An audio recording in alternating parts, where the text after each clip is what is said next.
So Secret Invasion came out, and it was definitely a show. It was many things, but it also wasn't many things. It wasn't an adaptation of that original Secret Invasion, the comic book storyline, not really. It wasn't even the show that had been written and shot initially. It wasn't very good. And it wasn't the MCU's first take on that whole paranoid replacement premise. There was another, a previous non-Secret Invasion Secret Invasion. So in this video, we're going to take a look at that, the MCU's other Secret Invasion, and we're going to see if thinking about this other Secret Invasion can help us better approach the new one. So strap in, because we're taking a trip back to 2017. The fourth season of Marvel's Agents of S.H.I.E.L.D. is broadly split into 3 chunks. The first is the Ghost Rider bit, the third is the Fantastic Framework/Agents of Hydra story, but I want to talk about the second one today, the LMD arc, which sees S.H.I.E.L.D.'s life model decoy program take an ill-fated quantum leap, owing to the influence of the Darkhold. As a result of Dr. Radcliffe and his AI assistant Ada's shifty schemes, the Agents of S.H.I.E.L.D. find themselves being replaced, one by one. Not by Skrulls, but by android replicas, LMDs. It's a slow burn. Agent May gets replaced in episode 8, but it isn't until episode 11 that the rest of the crew realizes anything's going on, and they don't find out about May until an episode later. In the meantime, there's this horribly uncanny feeling every time a character opens up to a replaced colleague, and the tension builds. It all comes to a head in episodes 14 and 15 though, and it's these 2 installments more than anything else that made me want to make this video. In episode 14, a rescue mission goes somewhat awry. Coulson's team manages to find Director Mace and take down Russian proto-MODOK goon the Superior, who we've talked about before in a weirdly similar video, but they don't find May. Radcliffe and Ada manage to escape with her, but that's not all they manage to do. As science partners and regular partners Fitz and Simmons get back to base, they see an alert on the system. 6 top agents came back from the mission, and somehow 4 of them had been replaced. We were downstairs. They switched people out. How many? All of them.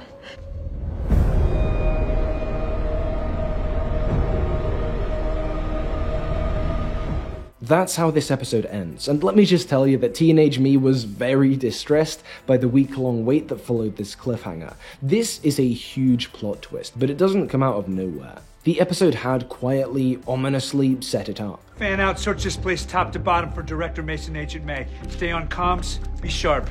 Ivanov's down. Where is everybody?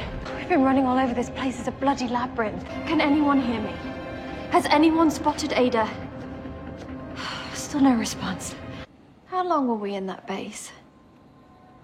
When episode 15, Self-Control, picks this story back up, we see Fitz and Simmons struggle with the seeming reality that the rest of their squad are sus imposters, but before long, that plot is twisted again. Fitz and Simmons pass another hidden detector which goes off.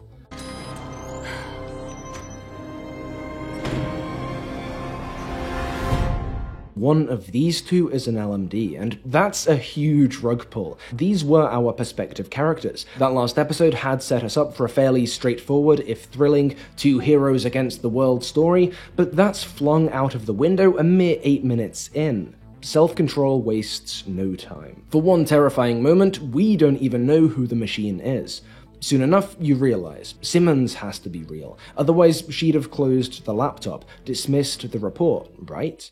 You realize this, but a little part of you doubts still. You can't be sure. Fitz even manages to make Simmons doubt herself, just a little. She'd realized near instantly the implications of the alert. She's pretty smart after all, but she's held back just enough from really believing, from doing what needs to be done by her feelings for Fitz. And he exploits this ruthlessly, hitting all her most traumatic buttons with an inhuman efficiency.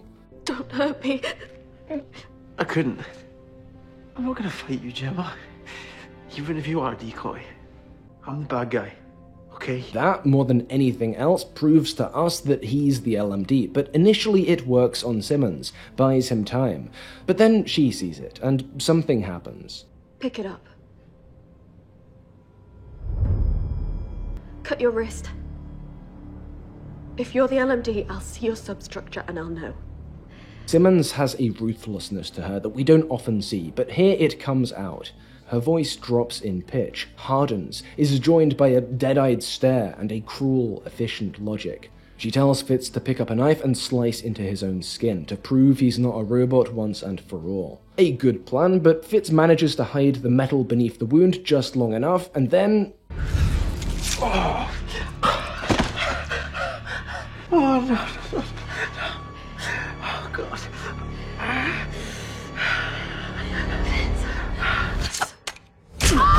That moment where the Fitz part of this LMD flicks off is bone-chilling. Somehow, Ian DeCastica manages to match the powerhouse performance of his co-star Elizabeth Henstridge, and sell you an instant transition between the scientist we know, questioning everything, and a brutal machine. The episode is rich in moments like this, moments where these actors are able to abandon their typical measured performances and become these characters, embody pure terror and betrayal, where their craft shines so brightly through that you cease to see it and feel wholeheartedly. Because of course, the coolest part of a story like this is rarely the story itself, who's pulling the strings and to what ends, all that. It's that unique type of highly pressurized, highly volatile flashpoint scenes these stories allow for, and the heights of drama, tension, and action those scenes can contain, the way they let actors and writers alike just cut loose.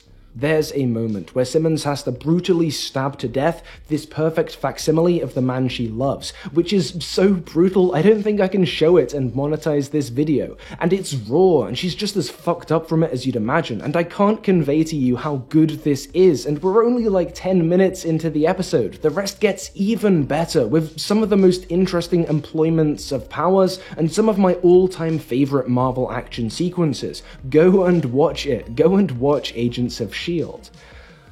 But I don't just want to talk about a TV show I like. No, in keeping with Pillar of Garbage tradition, let's massively overcomplicate things. I want to propose a mental exercise. What if we imagine this isn't a coincidence, and that this is the MCU's Secret Invasion adaptation? That's not quite the stretch it seems. Intentionally or otherwise, there are echoes of the comic book Secret Invasion to be seen around Self-Control. In both, a replacement goes native. In both, a dark reign of sorts follows the invasion. What's more, the Agents of S.H.I.E.L.D. LMD arc does capture a certain amount of that original Secret Invasion spirit, in a way that even a Disney Plus series trying to be faithful probably couldn't have done. This is a TV show with a largely static cast, so whereas any higher profile MCU replacement story, film, or miniseries would struggle logistically and financially to bring together a sufficient number of key players to really sell the everyone is a suspect angle, Agents of S.H.I.E.L.D. isn't held back in the same way. We are limited to this little corner of the world, but within that corner, nothing's out of bounds, and every character that matters to this story can be brought into the chaos. Another interesting way these episodes echo Secret Invasion, in a way the MCU series didn't and maybe couldn't have, is the way everyone is a suspect. By season 4, Agents of S.H.I.E.L.D. is decidedly an ensemble. There's no single clear protagonist. When the show started, Daisy and Coulson were front and center, but that lessened and lessened. At this point, there is no main perspective character, so as suggested above, to begin with, it's not even clear to us who's human and who isn't. It's not even clear to our humans if they're human.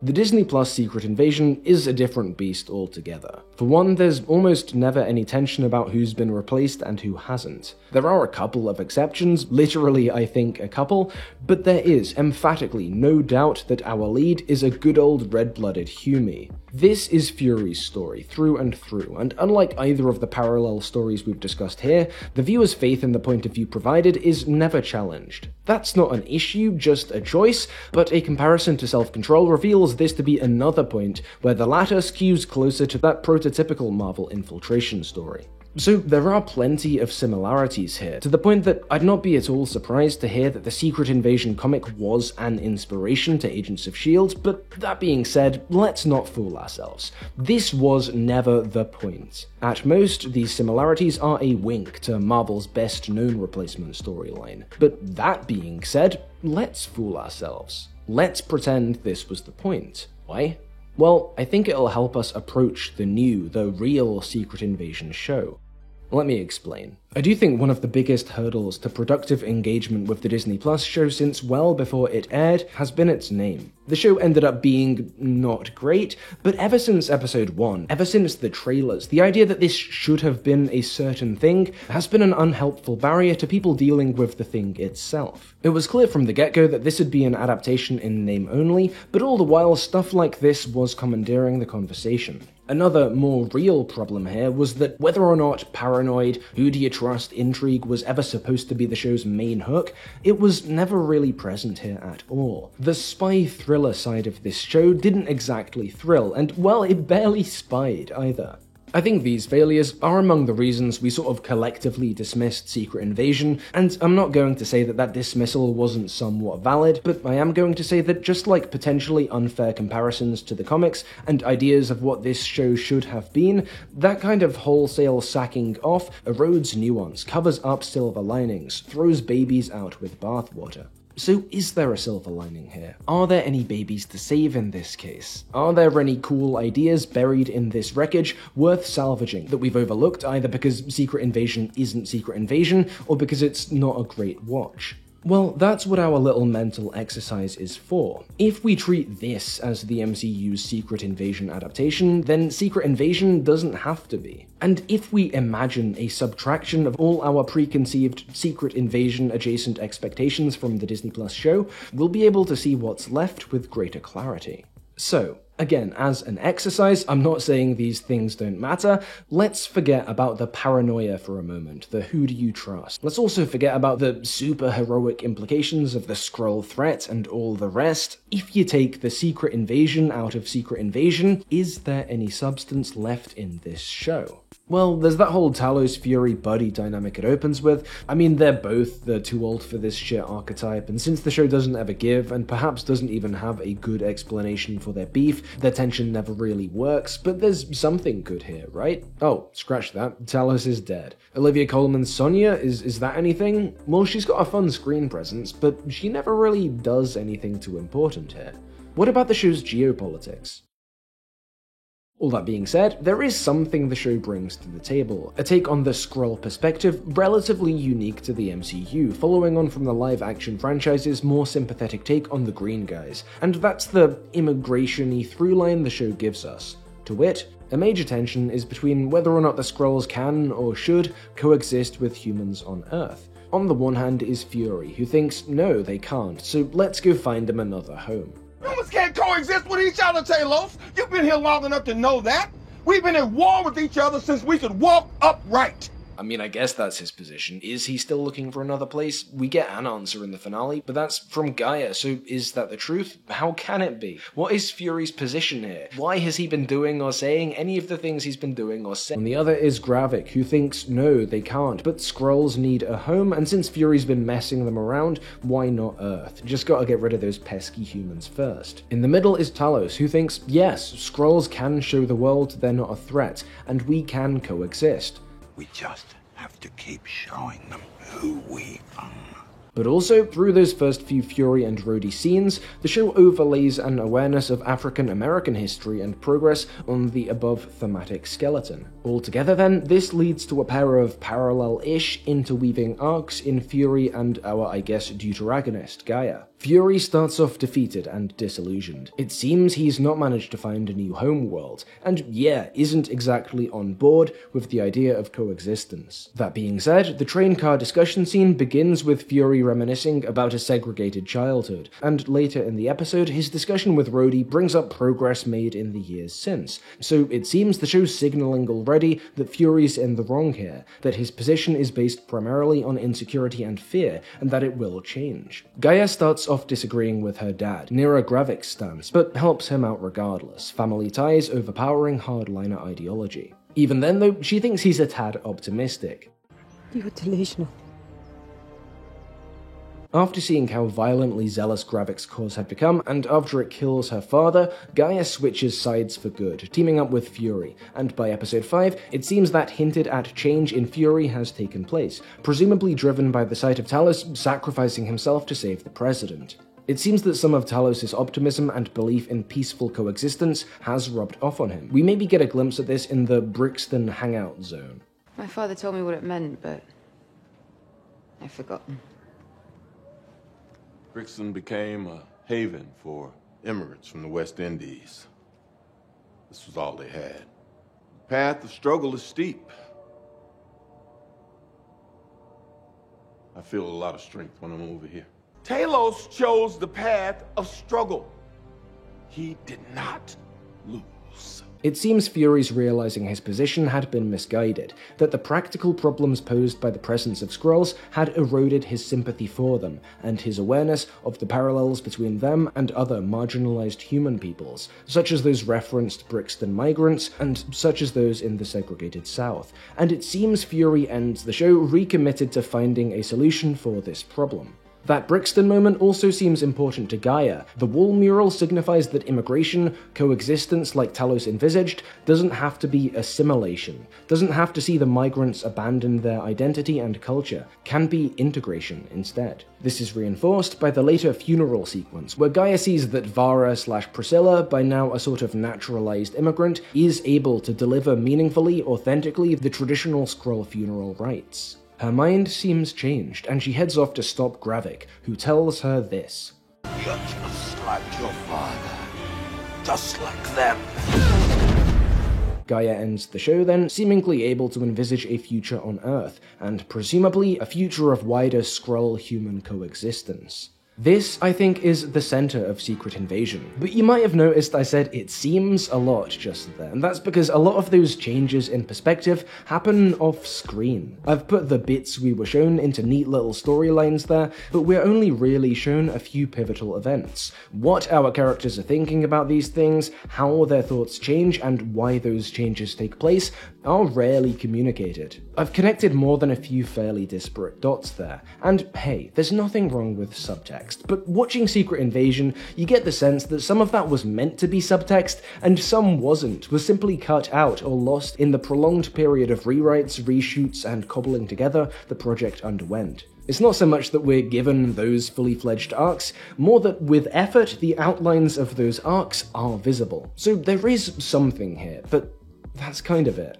Something. A sketch of a show, and a fairly limited sketch at that. For example, the prohibitively fragmentary glimpse we're given into what Fury's mindset regarding Skrull futures is, and why at the show's start. The way it's really hard to know what to take away from the Fury-Rhodey scenes with regard to that racial undercurrent if Rose actually scrolling it up the whole time. The way the idea of an 11th hour peace summit with the Kree muddles the resolution to both Fury and Gaia's journeys here. We've spent the whole time getting both to accept integration, but now the real answers in the stars once again, and Fury's in practically the same place he was before the show came out. Sorry, got a bit carried away there. So, where do we stand? If we treat Agents of S.H.I.E.L.D. and Self-Control as the Secret Invasion, if we let the Disney Plus show be its own thing, and if we look past the places in which S.H.I.E.L.D. succeeded and the new show failed, the tone, the tension, the showstopper scenes, all that, then the Disney Plus series remains a failure, but we are able to retrieve a black box of sorts from the wreckage. An interesting, relatively functional thematic kernel that overlaps Fury's own experience of marginalization with this new Skrull situation. It's apparent that there is something here, a thing the presence of which maybe hasn't been recognized in discussions and receptions of the show, but it is equally apparent that that thing doesn't come close to outweighing the show's wider failures, and is itself poorly integrated. And let's face it, for a show with this premise, it is kind of basic. So maybe that mental exercise does help us better approach this new show, but even if so, the disappointing truth is that there's not anything particularly great hiding beneath that surface layer of mediocrity, that there is, in fact, pretty much just mediocrity all the way down. I'm sorry if that's a bit of an anticlimactic conclusion. To be honest, I was more optimistic about what we'd be able to dig up here when I started writing this video, but hey, maybe that fits, right? An anticlimactic video for an anticlimactic show. But if you do want a bit of a punchier note to end on, how's this? Considering the MCU's other Secret Invasion does tell us something important about this new show. It tells us that if you were let down by this fumble, if you did want to see something with that original Secret Invasion spirit, if you are wanting a live-action project to scratch the paranoid thriller itch, if you're wanting to see spies and superheroes wrestle with the terrible possibility of being replaced, with the knowledge that you can't trust anyone, not even your nearest and dearest friends and allies, well, you can see all that. That show already exists, and it's great. Go watch Agents of S.H.I.E.L.D. Thanks for watching. I do hope you've got something out of this video, whether that be a slightly deeper appreciation of Secret Invasion, or a better idea of what it was trying to do, or simply a desire to watch a better show. If you have, I'm glad. I expect I will talk more about this project in the future though, whether in the coming weeks or further down the road, maybe even 1 year on. I'm getting to Miss Marvel, okay? So if that sounds like your cup of tea, then why not subscribe? Plenty of other videos on better stuff while you wait. And to close us out, I'd like to thank all of my Patreon supporters as usual, who help me keep doing this, especially Daniel Goldhorn, Karen Kuhlman, Magath, Ryan Emily, Something Capitalism Bad, Thomas R, and Weirdy Beardy. See ya.